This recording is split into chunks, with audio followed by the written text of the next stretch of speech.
let's go through this. Alright, so just to recap what we done last lesson, we know the binomial coefficients given from Pascal's triangle can be written as NCR, and that is also sometimes written like this. So it's exactly the same thing. Okay, so if I got 10C8, how do you work this out? How do you simplify it, the first part? Go on. You put the 10 at the top, Yeah. 10 exclamation mark. Yeah, before that, we just need to simplify this. 10C8 is the same as what? 10C2. 10C2.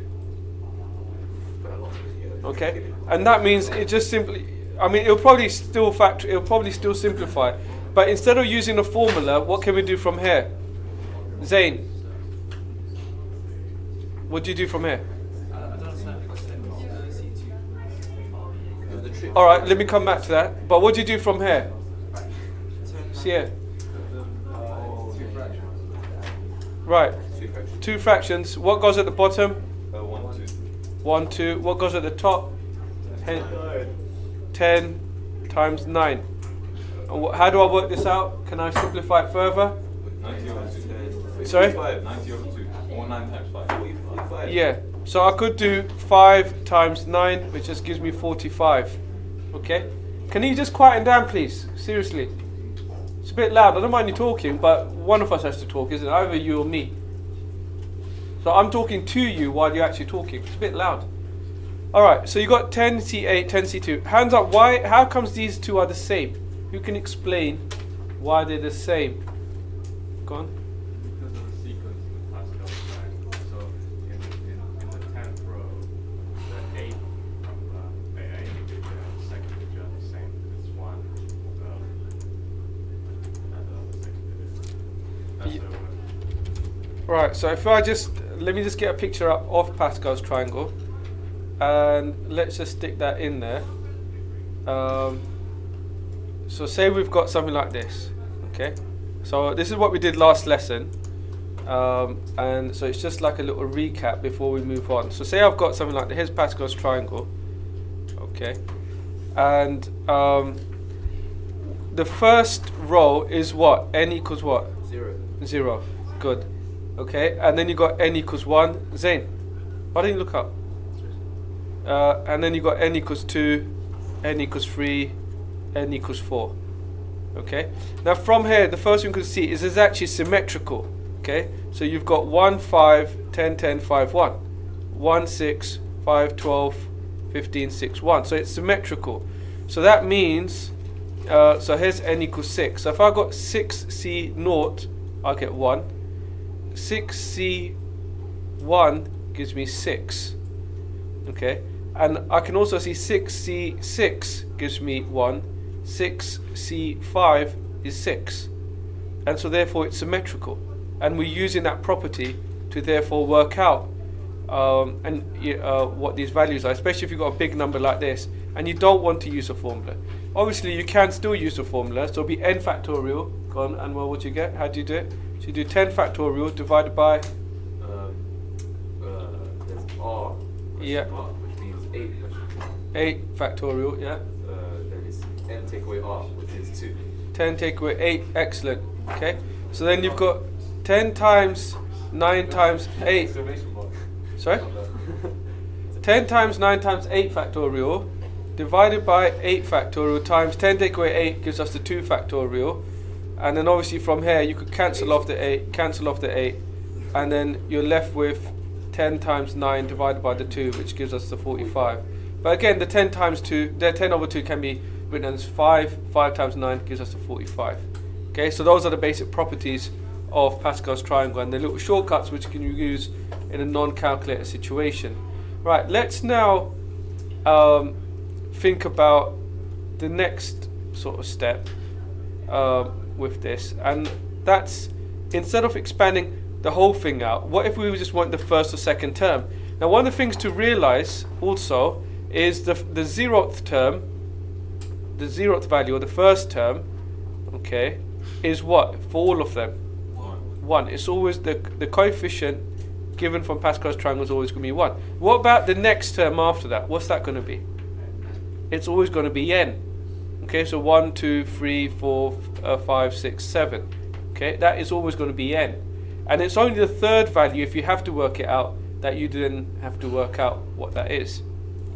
Right, so what you'll find is if I had something like, let's put this question up. Pretend we've got, let me do example 1. Say we've got 3 take away 2x, oops, 3 take away 2x to the power of 8.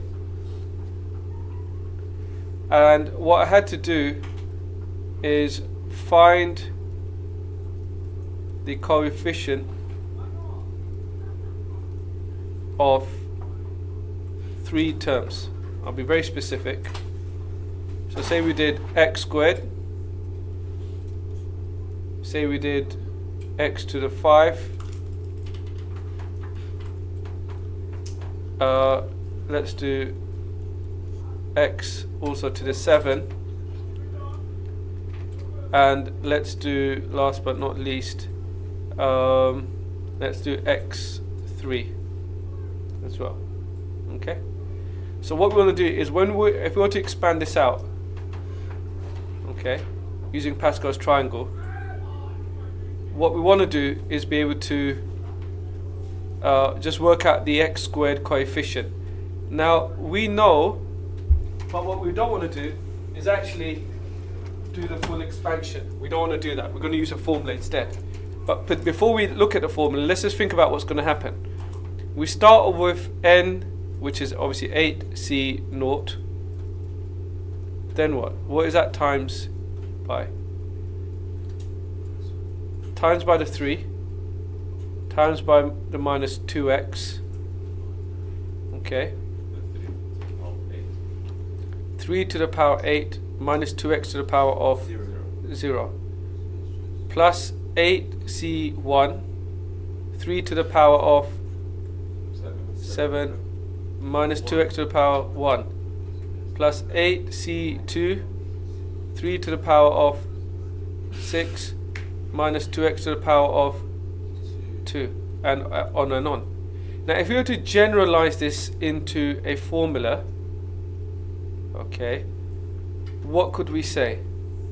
So if I gave you, before we look at this problem, if I gave you something like this, so if I said a plus b to the power of n, okay, for any term you would have what?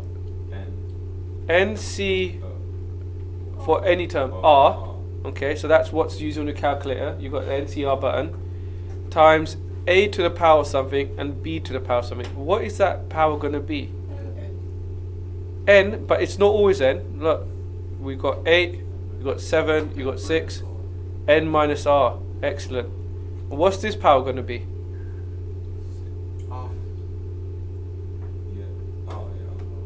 R, yeah, because that would, r is going to change, isn't it? Yeah, r tells you which term you're looking at, starting from 0. I equals 0, I equals 1, I equals 2. So therefore, do you want to copy that down? That is your essential formula for working out any coefficient. Now, you could also do a check. If you look at the powers, we've got n equals n minus r plus r. In other words, if you add the powers, you get n. Do you remember that thing where we said, when you do the expansion, the powers always add up to n? So based on this, if I had to do the x squared expansion, I'll do 8c2, 3 to the power of what? 6 times minus 2x. Now this is very important. I'll write it like this for the moment. Minus 2x to the power of what? The whole thing is divided by 2. Right. Why is this wrong though? Hands up. Why is it wrong? Rory. Right. Because if it's not in brackets, what do I get, Jan? If I was to do that without the brackets. If I do minus 2x squared, What does that equal without the brackets? What is that? Sorry? Minus 4. This is without the brackets. 4 Nearly. minus. Nearly. Sabiha. What's the difference between this and I'd write here minus 2x all squared? And the x is being squared with minus Right. Did you hear what she said? Yeah. So only the x is being squared, not the minus 2. When you put a bracket around it, then everything inside is being squared. So that is minus 2 squared times x squared. So that will give you the 4x squared only when you use a bracket. So if you then tidy this up, okay. Alright, okay. So if we do tidy this up, we've got the 8c2. 8c2 is what? How many fractions do we need? Just 2. Right. Samina, what do we write at the bottom? 1. Yeah, 2.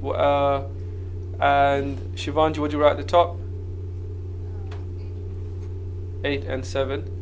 Times, we've got 3 to the 6. Let's just put that on hold. 3 to the 6 is going to be 3 cubed squared or 3 squared cubed, but we can work that out in a second. And then we've got the times 4 as well, isn't it? Yeah. And then all of this times x squared.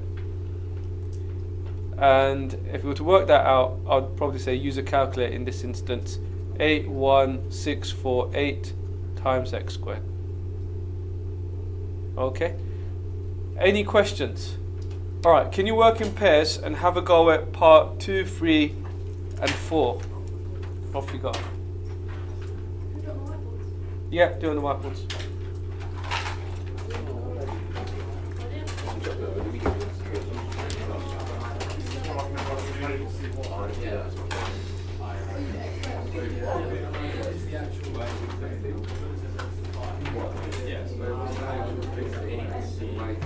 Guess the real one.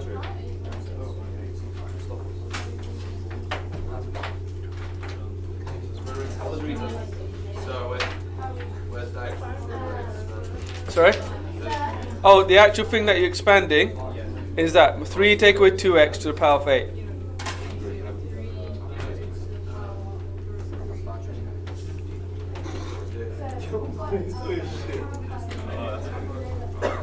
That one's 6. What? First one.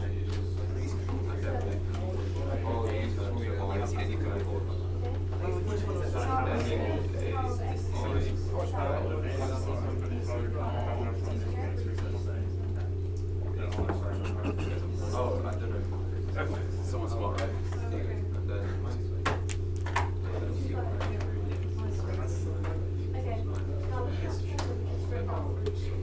Wait, so how many examples do you have?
the mic up. Okay, so we've got the second one. What did we get as the coefficient? Who's got a coefficient? 28,384. Minus 48384. Okay, the part 3 minus, okay, Samina's group, what did you get? Part 3? Basically, we were still in the first one because we didn't understand what was going through Okay, so what is the part 1 here? it. Or part 2? Oh, okay, alright, fair enough. I put up the answers. Zane's group, what did you get for part 3? Okay, and Anwar's group, what did you get? Okay, so you should get minus 3072. What about part 3? What did you get for part 3? Minus 108,864. Minus? 108, Yeah, 864. 864. Did anyone else get that? Yeah. You guys got that as well? Yeah. Okay, alright. Do you know we said, here's a question. Do you know we said 8C3 is the same as 8C5? Yeah? So if you subtract them, 8 take away 5 is the 3, and therefore that's the same as 8C. How comes you get different coefficients though? If you compare the coefficients, if you look up guys, right, if you compare the coefficients of C5 compared to C3, how comes there's different coefficients? See here? No, is it because you do 3 cubed and minus 2x to the power 5 for one, and Yeah. 3 to the power 5 for another, and minus 2x to the power 5. Excellent, yeah. So that's something to be aware of, yeah? For one of them, we're doing a 3 cubed minus 2x to the power 5, whereas the other one is going to be minus 2x to the power of 8 and 3 to the power 5. Is that So correct? 3. 3, sorry. Yeah, 3. Okay. And that's 3 as well, isn't it? Yeah, so the powers basically switch around. Okay. Alright. Just as one sort of last thing, can everyone look up? Now, you have access to this. I would suggest sort of having a little play round. Can we work this one out? Off you go. Find the extra 4 term in this expansion.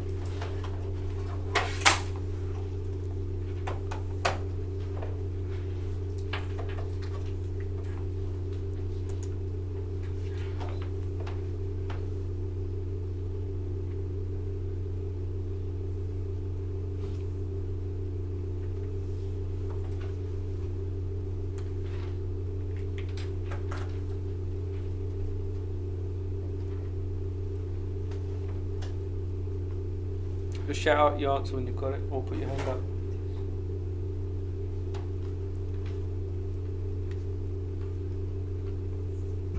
Um, 2,240x. Okay. Anyone else?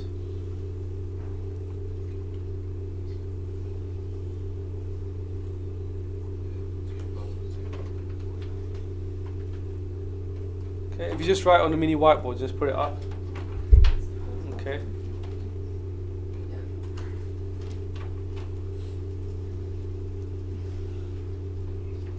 Guys done?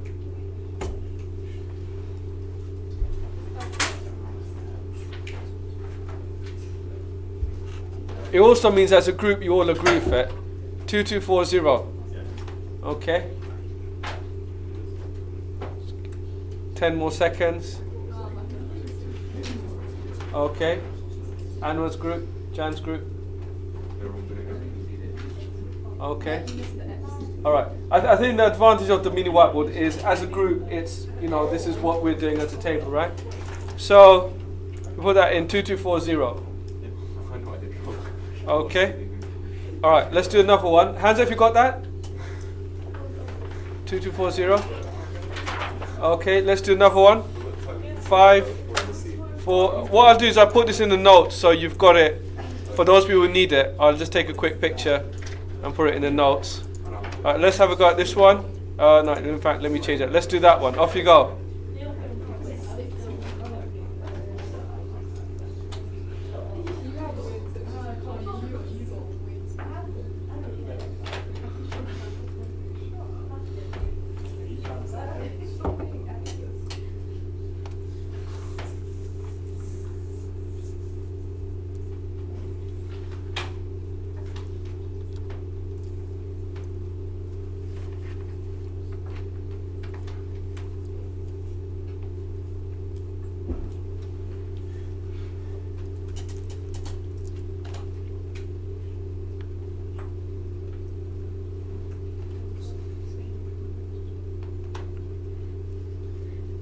Okay, thank you.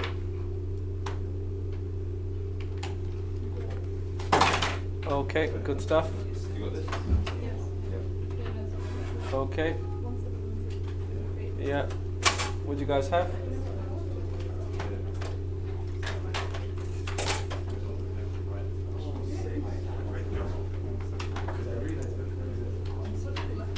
Okay, excellent. Okay, Jan's group, you done? James? Okay. All right. Well done.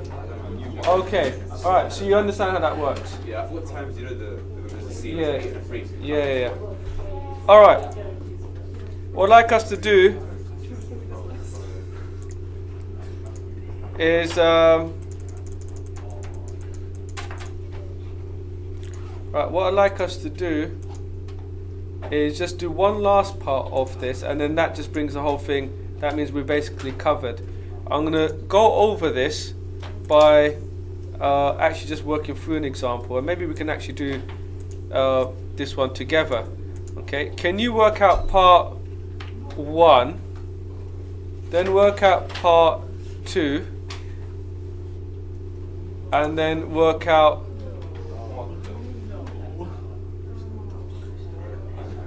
part 3?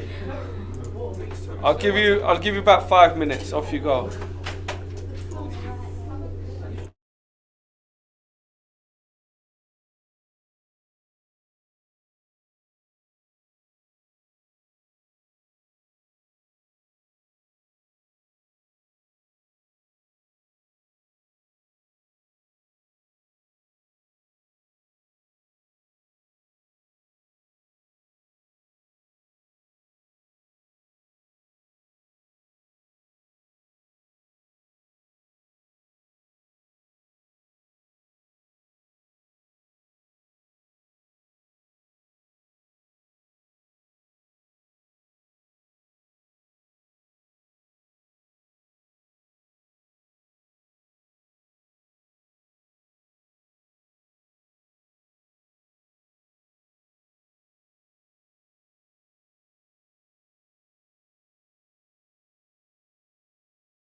But once we've done this, you'll be okay to do both. Let's go through this term by term. Can you please make sure you're taking notes, you're looking up, and you make any corrections to anything that you do that needs correction. I'm going to do this slowly, step by step. Okay. So the first 4 terms are essentially this. 30C0 times 1 to the power of 30 times 2x to the power of 0. That's my first term. And you know what? Before you do any calculation, just write. In order to get your method marks, just write down what you're doing. Right? So for this, you don't need a calculator. This part here. Then you're doing 30C1 times 1 to the 29 times 2x. Use the bracket to the power 1. Plus 30C2 times 1 to the 28 times 2x to the power 2. But they want the first 4 terms, so we've got 1, 2, 3, and then we want our 4th term. So then we've got 30C3 times 1 to the 27 times 2x to the power of 3. Remember, look up, remember the powers always add up to n. So 27 plus 3 gives me my 30. Yeah? So that equals n minus r plus r. The powers always add up. And also remember that this value of n goes there. 2 goes there. It goes at the end. Okay? So that 0 goes there. You always get that value. If you now to expand this out, we get 1 for the first term. We get 30C1, which should just give us 30 times 2x plus 30 times 29 divided by 1 times 2 times 4x all squared plus 30 times 29 times 28 divided by 1 times 2 times 3 and then times our 8x all cubed. Okay, you notice the fractions at the bottom, and then if you tie that up, you should get 1 plus 60x plus 1740x squared plus 3240x cubed. Okay, hands up if you got that. Excellent. Now, so that's the first 4 terms. The question now says substitute x equals 0.01, and so we can say 1 point, because in here, if we were to substitute 0.01 in here, 0.01 times 2 is what? 0.01 times 2. 0.02. Add 1. 1.02. So 1.02 to the power of 30 approximately equals, I use those wavy lines because it's not an exact, and then I substitute my numbers in. I tell the examiner what I'm doing. 1740 0.01 squared plus 32480 0.01 all cubed, and so forth. And then we can work this out, and that should give us, if you tidy that up, it should just give you 1.80648. Now this is the interesting part. When they ask you to do that, compare this approximate value with the answer you actually get on your calculator. So if you then do 1.02 to the power of 30, you'll get, anyone? 1.811. Okay, therefore the approximation is correct to 2 decimal places. Now this is quite amazing if you think about it, because look, you've got something to the power of 30. You've only worked out the first 4 terms, and you've got an accuracy to 2 decimal places. I mean, what you could also do is look at the difference divided by the original okay, times 100 to work out the percentage. So if you did 1.811, take away 1.80648 divided by the 1.811 times 100, what do you get?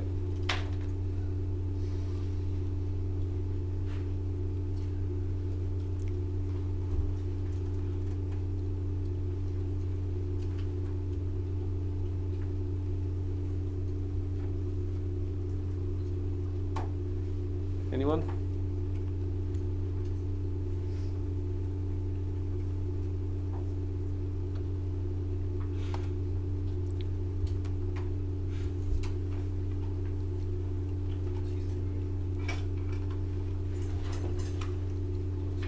Anyone? What'd you get?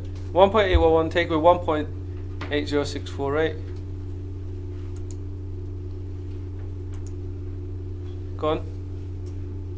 What'd you get? Read it out. 3.495 times 10 to the power minus 1. Okay, so 0.001202. Is that right? 1, 2, 3. No, 0.00248, isn't it? Yeah? And so you've got, that's your percentage error. So you've got literally a less than 0.01% error margin. And that's quite amazing, isn't it? Yeah, that you could use an approximation. Just out of the 30, you're only using the first 4, and it gives you that sort of level of accuracy. It's quite amazing. Okay. All right. Let's stop there. What I'd like you to do is do the level 1 and the level 2 questions from the worksheet that I've given you. Okay.